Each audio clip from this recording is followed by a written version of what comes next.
আসসালামু আলাইকুম। পবিত্র মাহে রমজানের শুভেচ্ছা। মাহে রমজান সামগ্রী, অথচ বাইরের দেশগুলোতে দেখলে দেখা যায় সেখানে মাহে রমজান উপলক্ষে নিত্য প্রয়োজনীয় পণ্যগুলোর দাম কমিয়ে দেওয়া হয়েছে এবং মূল্য ছাড় দেওয়া হচ্ছে বিভিন্ন সুপার শপে। তারা মাহে রমজানের মর্যাদা বোঝে এবং মাহে রমজানের যে গুরুত্ব তারা বোঝে, এই জন্যই তারা ব্যবসায়ীরা 12 মাসের ভিতরে 11 মাস লাভ করে, কিন্তু রমজান মাসে তারা লাভের চিন্তা করে না। তারা রমজানের পবিত্রতা রক্ষার চিন্তা করে, রমজানের মর্যাদা রক্ষার চিন্তা করে। কিন্তু আমরা বাঙালি জাতি, আমরা রমজান মাসের জন্য অপেক্ষায় থাকি। রমজান মাস আসবে, আমরা অধিক মুনাফা লাভ করব, আমরা রমজানের যে নিত্য প্রয়োজনীয় সামগ্রী রয়েছে সেগুলোর মূল্য বৃদ্ধি করবো কিভাবে, সেই অপেক্ষায় আমরা থাকি। তো এর দ্বারা এটাই বোঝা যায় যে আমরা রমজানের যথাযথ মর্যাদা পালন করতে পারতেছি না, আমরা সংযত হতে পারিনি। আমরা রমজানের যে গুরুত্ব সেটি আমরা বুঝতেছি না। আমরা ব্যবসায়ীরা, ছোট থেকে বড় ধরনের সকল ব্যবসায়ীরা, কিছু কিছু আছে এর ভিতরে, সবাই না।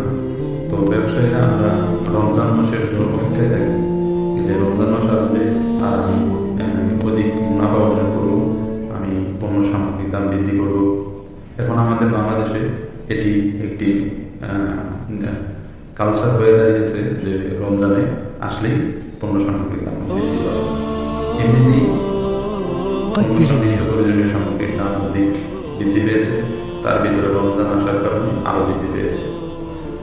আপনি দেখতে পারেন, আমরা সবাই জানি যে ব্রয়লার মুরগির দাম অতিরিক্ত হারে বৃদ্ধি পেয়েছে। তারপরে লেবুর দাম, লেবু দিয়ে শরবত করা হয়, লেবুর দাম বৃদ্ধি পেয়েছে। কলার দাম বৃদ্ধি পেয়েছে অধিক। এরকম আরো অনেক কিছু পণ্য আছে যেগুলো অতিরিক্ত দাম বৃদ্ধি পেয়েছে। তো এই মূল্য বৃদ্ধি সরকার বলেন, যাই বলেন, আইন করে কোনো কিছুতেই কাজ হবে না যতদিন না আমরা নিজের থেকে নিজেকে আত্মশুদ্ধি করতে পারবো, নিজেকে সংযত করতে পারবো। কেননা আমি যদি নিজের থেকে ঠিক না হই যে আমি রমজানে আসলে আমি আমার ন্যায্য যে মুনাফা সেটি আমি গ্রহণ করব, অধিক মুনাফা গ্রহণ করার চিন্তা আমি করবো না, আমি মানুষকে সেবা দিব রমজানের সওয়াবের জন্য, আমি রমজান মাসে মূল্য আরো কমিয়ে দেব, এই চিন্তা যতদিন আমাদের ভিতরে না আসবে, ব্যবসায়ী ভাইদের ভিতরে না আসবে, ততদিন বাংলাদেশে এরকমই হবে। হয়তো এই রমজান মাস আসলে মূল্য বৃদ্ধি হবে এবং সাধারণ মানুষের কষ্ট হবে।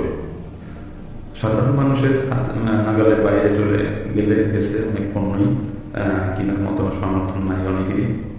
তো আমরা আশা করব আমাদের বাংলাদেশের ব্যবসায়ী ভাইদের মনে আল্লাহ রহমত বর্ষিত করবে এবং তাদেরকে রমজানের মর্যাদা বোঝার তৌফিক দিবে, তারা নিত্য প্রয়োজনীয় সামগ্রীর দাম কমিয়ে দিবে, এই আশা আমাদের।